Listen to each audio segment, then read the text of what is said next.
आज हा जो कार्यक्रम आपण या इथे आयोजित केलेला आहे, हा याचा प्रमुख उद्देश असा आहे की आपण या बजाज कॉलेजच्या परिसरामध्ये, या परिसरावर यावेळी आपण एक उपक्रम घेतलेला आहे. त्याचं नाव आहे हाय डेन्सिटी प्लॅंटिंग, उच्च घनता लागवड पद्धत.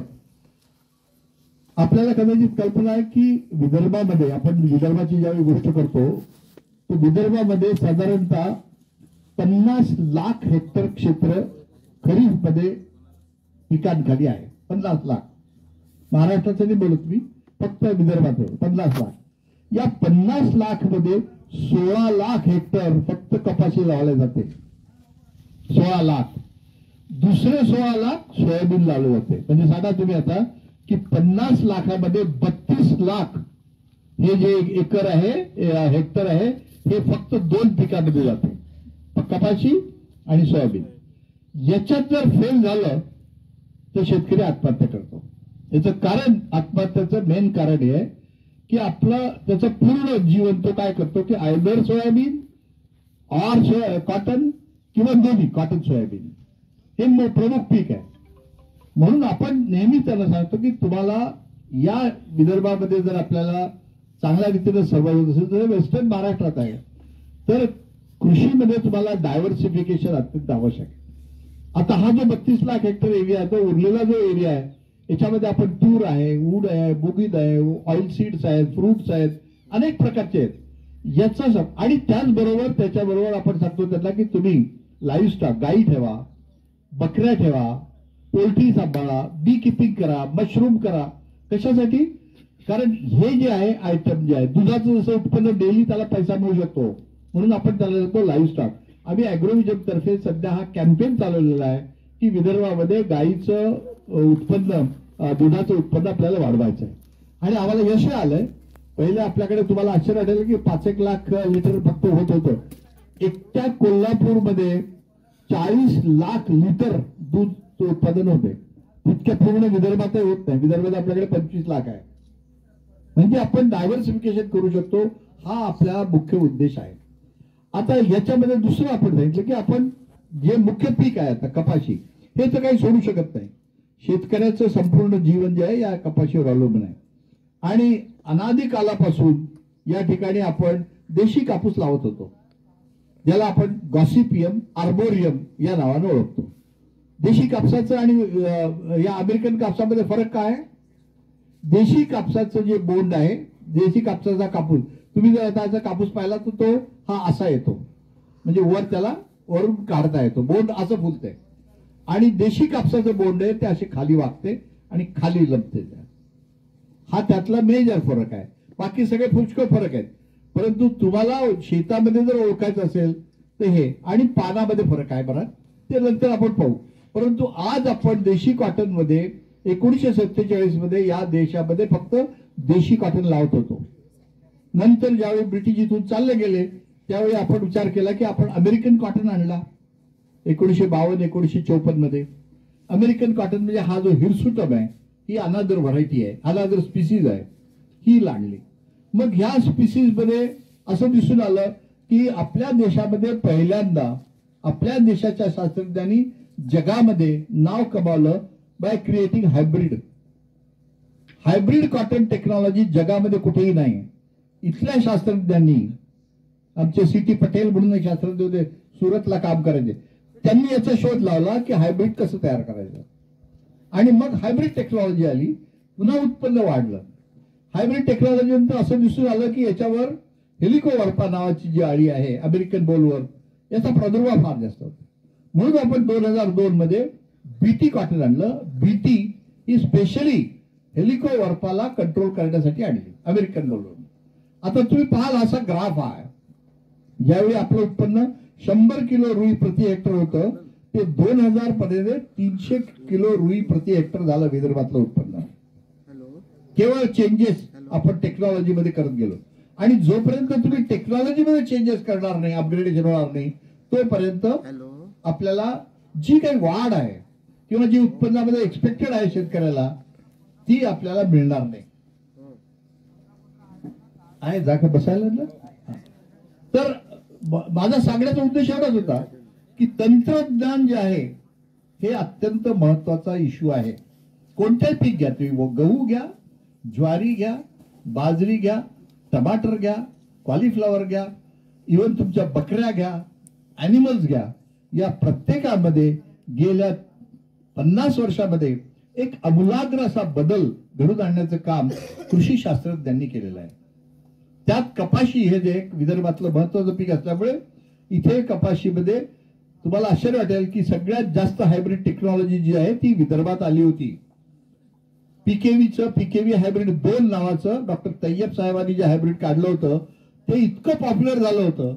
आणि मी ज्या भागात काम केलं मराठवाडा कृषी विद्यापीठात तिथे नांदेड 44 म्हणून एक हायब्रिड काढलं होतं. तुम्हाला आठवत असेल जुन्या लोकांना, इतकं पॉप्युलर होतं ते.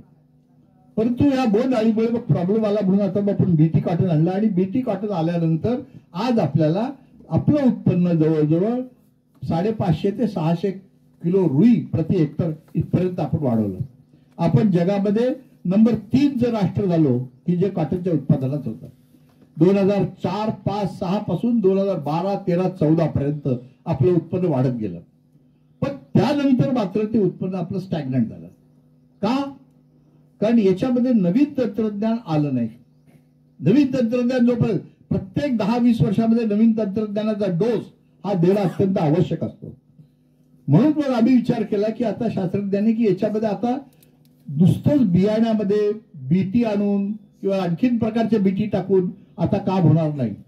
तर आता तुम्हाला थोडंसं ॲग्रोनॉमीकडे लक्ष द्यावं लागेल, यांच्या लागवडीच्या पद्धतीकडे लक्ष द्यावं लागेल. बाकीच्या देशामध्ये कसं करतात, ज्याचं उत्पन्न जास्त आहे याचा अभ्यास करावा लागेल. ऑस्ट्रेलिया, ब्राझील, अर्जेंटिना ज्या देशामध्ये उत्पन्न जवळजवळ 1800 किलो रुई प्रति हेक्टर आहे, अशा देशाचा अभ्यास करावा लागेल. मग असा अभ्यास केल्यानंतर असं लक्षात आलं की नुसत्या जेनेटिक टेक्नॉलॉजीवर काम होणार नाही, तर त्याच्याबरोबर आपल्याला जे काही इथे ॲग्रोनॉमिक प्रॅक्टिसेस आहेत त्या बदलावं लागतील. मग ॲग्रोनॉमिक प्रॅक्टिसमध्ये एक बदल आपल्याला करायचा की आज आपल्याकडे कपाशीची लागवड जी आहे साधारणतः तुम्ही जर पाहिलं असेल की सामान्य शेतकरी केव्हाही हे 3 foot by 2 foot, 4 foot by 3 foot, 4 bye 4 मुद्दाम मोठं झाड करतात. त्यांचं अपेक्षा असते की झाड खूप मोठं झालं म्हणजे जास्त बोंड लागतील. परंतु त्याचे डिसएडव्हान्टेजेस आहेत. जास्त दिवस घेतात, त्याच्यानंतर तुम्हाला जे तुमच्या पात्या वर लागतात त्याला मॅच्युअर होण्याला जास्त एक वेळ लागतो. आणि मग ते पीक जवळजवळ तुमचं जे 4 महिन्याचं पीक आहे ते 6 महिने 7 महिने जाते. आणि मग काय होतं या 6-7 महिन्यात ज्या काही किडी आणि रोग त्यात राहतात ते पुन्हा पुढच्या वर्षी तुम्हाला सर्व होतात. क्रॉप जे आपल्याला नियंत्रण किडीचा रोग जर करायचा असेल तर क्रॉप सायकल आपल्याला बरोबर पाहायला पाहिजे. जर क्रॉप सायकल थ्रूआउट इयर असेल तर त्याच्यामध्ये किडीचं नियंत्रण होणार नाही. किती काही तुम्ही फवारा मारला तरी होणार नाही. क्रॉप सायकल तुम्हाला बंद जोपर्यंत कंप्लीट होणार नाही तोपर्यंत होणार नाही. म्हणून मग आपण विचार केला की आता या अशा टेक्नॉलॉजी आपल्याला आणायच्या की ज्याच्यामध्ये आपल्याला 150 ते 160 दिवसात सगळं पीक आलं पाहिजे. 2 वेचण्यामध्ये कापूस आला पाहिजे. नॉर्थ इंडियामध्ये पंजाब, हरियाणा, राजस्थानमध्ये 2 वेचण्यामध्ये पूर्ण कापूस घरात येतो. कारण त्यांना गहू लावायचा असतो, त्यांच्याकडे पाणी आहे. आमच्याकडे जरी पाणी नसेल तरी आमच्याकडे हरभरा लावता येतो, आमच्याकडे जवस लावता येते, आमच्याकडे काही लोक तीळ लावतात. म्हणजे आम्हाला सुद्धा रबीमध्ये काही पीक घेण्याचे चान्सेस आहेत. मग अशा परिस्थितीमध्ये ज्यावेळी जसं यावर्षी पाऊस चांगला झाला तर रबीचे पीक सुद्धा याल. परंतु या पावसामुळे आपल्याला यावेळी लेट झाला. परंतु तरी बऱ्याच ठिकाणी आता कापूस काढण्याची सुरुवात झाली आहे. म्हणून आपण या ठिकाणी एक प्रयोग असा केलाय की ज्याला हाय डेन्सिटी म्हणतो आम्ही, की एका एकरामध्ये आपल्याला सर्वसाधारणते जे 3 बाय 2 किंवा 3 बाय 3 मध्ये तुम्ही 7,000-8,000 झाडं लावता त्याच्याऐवजी आपण एका एकरमध्ये 28-29,000 झाडं लावायचा प्रयत्न करायचा. आणि ड्रिल पद्धतीने लावायचं. डायरेक्ट 90 बाय 15 अशा प्रकारचं ड्रिल करायचं की डायरेक्ट 90 बाय 15 तुम्हाला पेरणी करून टाकायची. आणि ही पेरणी आपण तशी केलेली आहे. याच्यामध्ये नवीन जे 2 हायब्रिड आले त्यांचे विजेता आणि हे या विजेता आणि याचा आपण अर्धा एकरवर प्लॉट लावलाय. आपण अर्धा एकर 90 बाय 60, अर्धा एकर 90 बाय 15 आणि याच्या उत्पन्नाचे आकडे त्याची सगळं आपण दाखवलंय की काय याच्यामध्ये चान्सेस आहेत आपल्याला. मग याच्यामध्ये एकच ऍडव्हान्टेज तो आहे की तुम्ही जे काही फर्टिलायझर न्यूट्रिशन देताय ते 90/60 ला लागते, तेवढंच 90/15 चालते काम. त्याच्यानंतर ग्रोथ जी आहे ती स्टंटेड राहते, लहान राहते. तिच्यासाठी कदाचित आपल्याला एखादा ग्रोथ प्रमोटिंग सबस्टेन्स वापरायला, चमत्कार सारखा एखादा स्प्रे करावा लागेल, परंतु तो केल्यानंतर आपल्याला त्याचं जे आहे वाढ ही कशात कमी, कापसाची वाढ ही जास्तीत जास्त कमरेच्या वर जायला नको, हा आपला मुख्य उद्देश आहे. म्हणजे त्यातली वेचणी वगैरे करणे आणि 2 वेचण्यामध्ये सगळा कापूस आला पाहिजे. आणि आपल्याकडे जी या वर्धा रोडवर central institute for cotton research आहे, ज्याचे बाबा फंड एक शास्त्रज्ञ आहेत, एंटमॉलॉजिस्ट आहेत, त्यांनी देखील सगळ्या विदर्भामध्ये बऱ्याच मोठ्या प्रमाणामध्ये याचे प्रयोग सुरू ठेवलेले आहेत. बऱ्याच कंपन्या आजकाल नवीन शॉर्ट ड्युरेशन हायब्रिड आणतात आहे आणि त्या कंपन्या ह्या ज्या आपल्या या हाय डेन्सिटीसाठी लागणारं जे बी आहे त्याची निर्मिती करतात आहे. मला असं वाटते पुढच्या 3 ते 4 वर्षामध्ये अशा प्रकारचं टेक्नॉलॉजी तुम्हाला सगळीकडे दिसेल.